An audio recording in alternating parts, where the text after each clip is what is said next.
Nerdgenic Nation, and welcome if you're new. I'm the anime expert here at nerdgenic.com, and this week I am back with another anime review. But before we get started, let me tell you about our Patreon page. If you're a fan of our work here at nerdgenic.com, then consider becoming a patron. Doing so will give you behind-the-scenes access to early links, tutorials, and much more to come. With your support, Aaron can keep you updated on all the superheroes, Russ can share his words of wisdom, and I can bring you bigger and better anime content. And now back to the video. Beastars is a comedy drama coming-of-age story written by manga author Haru Itagaki in 2016 that was developed into a Netflix original anime in October of 2019. The manga was concluded in 2020 with 22 volumes, and the anime has 2 seasons with 24 episodes to watch. Now let's go over the plot. Beastars takes place in a modern and civilized world populated by anthropomorphic animals, where there is a large cultural divide between herbivorous animals and carnivorous animals. Legoshi, a large gray wolf, is a timid and quiet student of Cherryton Academy.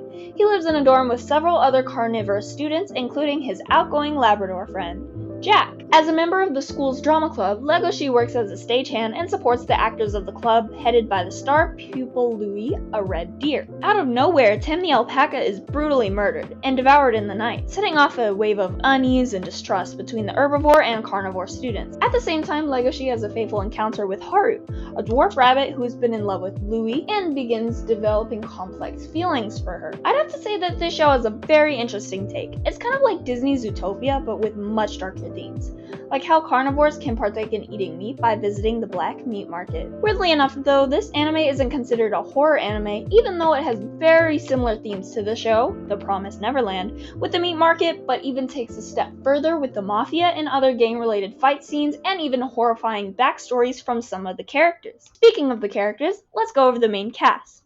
First up, we have Legoshi, a gray male wolf and the main protagonist of Beastars. Though feared and misjudged by others for being a tall carnivore, he is actually quite mild-mannered, docile, and awkward. Legoshi has taken it upon himself to solve the mystery of the murder of Tim, and later finds out firsthand the extent of the prejudices of the world he lives in. Then we have his love interest, Haru. Haru is the only member of the Cherryton Gardening Club, and is generally excluded from school due to her intimate promiscuity. Haru is regularly treated as a fragile individual by society.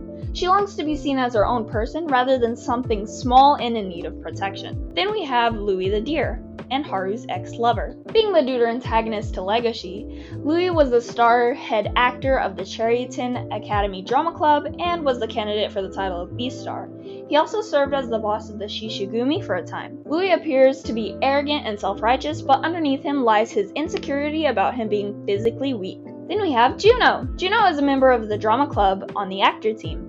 An affable she-wolf, she wished to become the next Beastar, competing against Louis. She develops a crush on Legoshi and makes an internalized rivalry with Haru because of it. And don't forget other semi-main characters like Legoshi's best friend Jack, the Labrador, Legoshi's mentor, Gohin the panda, Bill the tiger, Kibi the anteater, Alba the eagle, and Els the goat. The development of characters in the show is very interesting.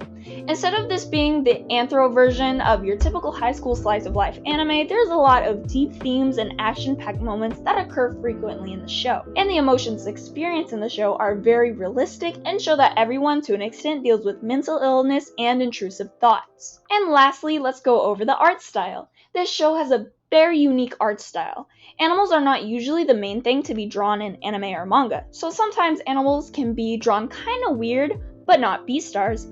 I feel like the semi-realistic art style was a great choice. It gives lots of momentum during serious moments in the show, but also stylized enough to make it easy on the eye and to portray lots of cute moments. There's a good reason why this anime exploded in popularity in TikTok on 2019 and again in 2020, because it brings a fresh new story with a great feeling of suspense, making it a very addictive to watch and plenty binge-worthy. Overall, I'd rate this anime an 8.5 out of 10.